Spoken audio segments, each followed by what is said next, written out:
Right, I want your opinion on this. Let's suppose you've come to do a gas safety check and you're greeted with this huge active wasp nest. Are you A, leaving and then coming back when the wasp nest is sorted? Or B, going in, soldiering through it and letting your ego tell you that a wasp sting can't hurt that bad?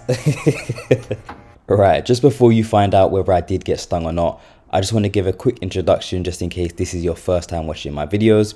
This is a day in the life of a gas engineer. In this video, you'll see how I deal with all my boiler breakdowns, and I'll sprinkle the Wasp video somewhere in here, but I hope you enjoy the video. Originally, I got called to this job for a gas leak. Cut a long story short, 8 millibar drop, managed to find it just underneath the boiler with my sniffer, and then I got hit with the famous, oh, well, while you're here, can you also check out this? So the customer said that when they put on their heating, the pressure jumps to 3 bar.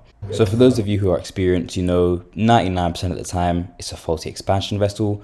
But for those of you that don't have much experience doing breakdowns, all you have to do is go to chapter 6 in the gas Bible and it will point you in the right direction when you come across certain faults. I've attached an example of what's inside the book at the top of the screen. Now, the beauty of Worcester's is you have to smash out the concrete, take out the flue just to be able to change the expansion vessel. So that's what I'm doing now. But you can see the person who's put in this flue hasn't put it together properly, so they haven't screwed it down, taped it, so it's came out in parts. So looking at that as well, it looks like I'm gonna have to change the seal on the flue. But before I go through the merchants, I'm gonna take off this flue elbow, inspect the rest of the seals just in case they need to be replaced as well, so then I can get them at the same time when I get the expansion vessel. Next, we need to drain down the boiler. Then I'm going to push out all of the water that's inside the expansion vessel by charging it. Now I do this for 2 reasons. One, when I disconnect the hose for the expansion vessel, it means that water won't leak everywhere. And 2, when I'm ready to take it out, it won't weigh a ton. But that's the old expansion vessel out, and this is the new one going in. New seal for the flue. And now we can put everything back in reverse order. So we'll start with this hose.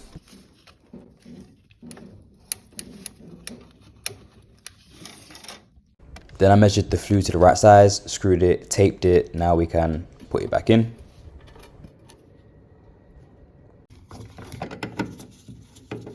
Flue's fully put together. We're left with this huge hole which I can fit my whole hand inside. But just before I cement it, I'm going to fire the boiler up, do my safety checks, make sure everything is okay. Now listen, we're in 2025. If you're still getting a bucket, mixing sand and cement to fill flue holes, then I honestly have no words. I remember coming across this cement in a tube years ago, and ever since I've used it, I've never looked back.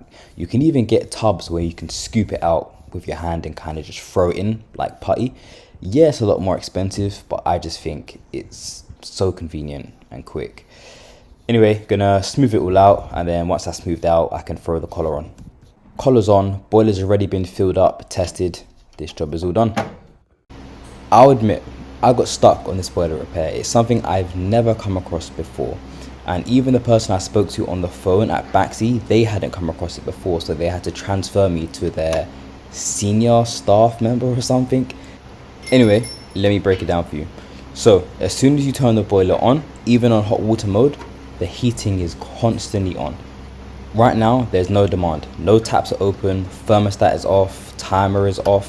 So I'm a bit confused to why this boiler is firing up. In the past, on a different boiler, I've had a situation where the boiler had a faulty diverter and it also had a plate preheat function. So that plate preheat function was basically heating up the whole house through the faulty diverter. But that wasn't the situation here.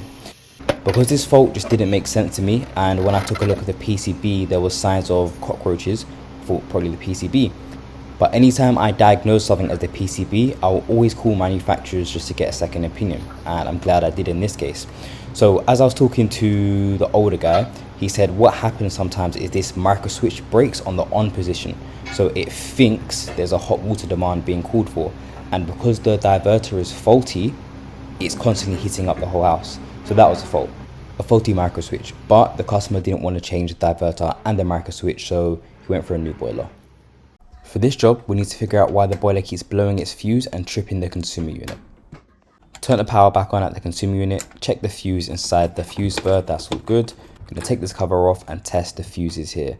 So I've got 230 coming to the PCB, have continuity on the neutral fuse, don't have continuity on the live fuse. So took that out, you can see it's blown. Going to pop a new one in and see what happens. And it blew the fuse again. So what I'm going to do now is I'm going to remove all of the components from the PCB and then see what happens. Put a new fuse in, turn it on, and same thing. One thing I did notice, if I switch it to hot water side, it doesn't do it. So from here, I know 99% it's going to be the thermostat. That was the only thing that got left connected. As soon as I disconnected it, worked perfectly fine. So the issue was a faulty thermostat. So I actually got recalled to this job. So initially when I went here, the boiler would fire up, but then after a couple of seconds, it would cut out. When this happened, I knew straight away what it was. Looked to the right, I could see the condense trap had overflowed, so the safety devices kicked in, cut the flame out. So we need to figure out why this condense is blocked. Cut a long story short, it was the sink that was blocked. Stuck my wet back on it, unblocked it, sorted. About a week later, I get called again saying that the boiler's not working. And in my mind, I'm thinking, there's no way the sink is blocked again that fast. What are they doing to the sink? So I've gone there again and it's a completely different fault. So this time, it seems like it's the air pressure switch that's faulty. On the older boilers, the fan's job was to push out the products of combustions through the flue.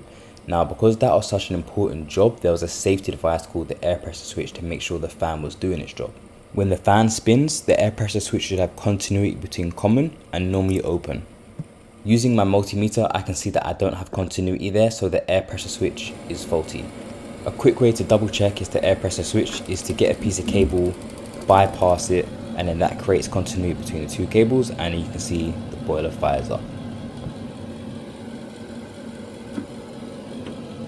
And then as soon as I take the cable out, it loses continuity, the flame cuts out.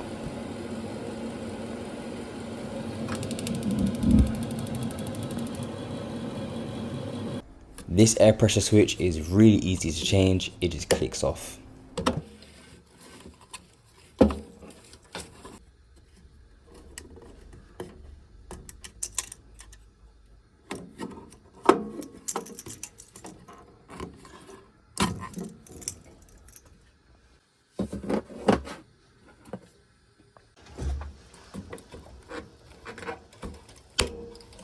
That's the new air pressure switch on. Now we just need to put the electrical connections on.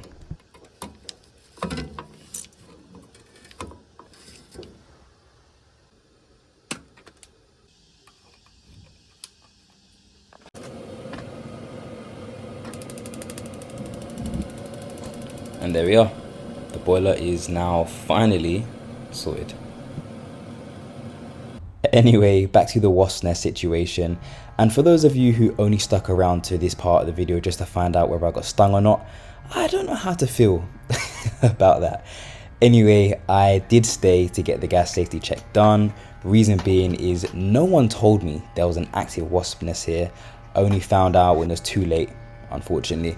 And I thought, it can't hurt too bad to get stung. Even though my ego was taken over and thought, they're only tiny, it won't hurt.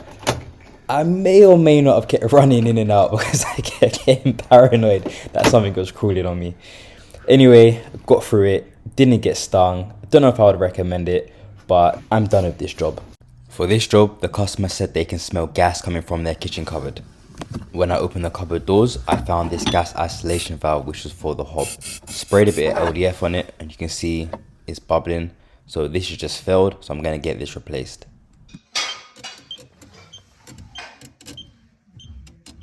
In my bag, I have a goodie section of things that I may need in the future.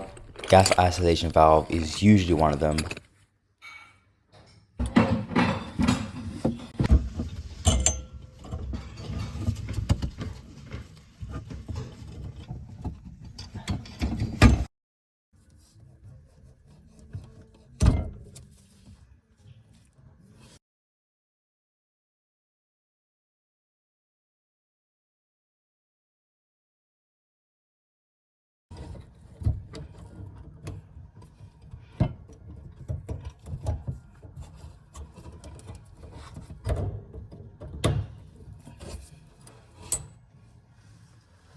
And there we are. That is all sorted. Just to finish it off with a tightness test, and we are done with this job. For this job, we've got an overheating Viessman. Now this is an S-plan, so the first thing we're going to do is head to the wiring center. And I've got out my electrical screwdriver that everybody loves because they're always telling me how safe it is to use. All jokes aside, we've got power on the brown, we don't have power on the orange, so that means we're replacing the zone valve.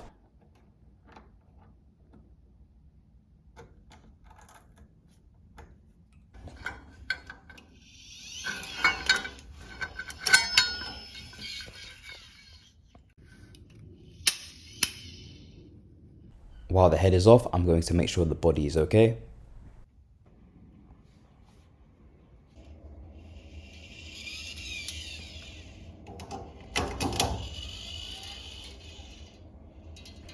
Now we need to throw the cables in.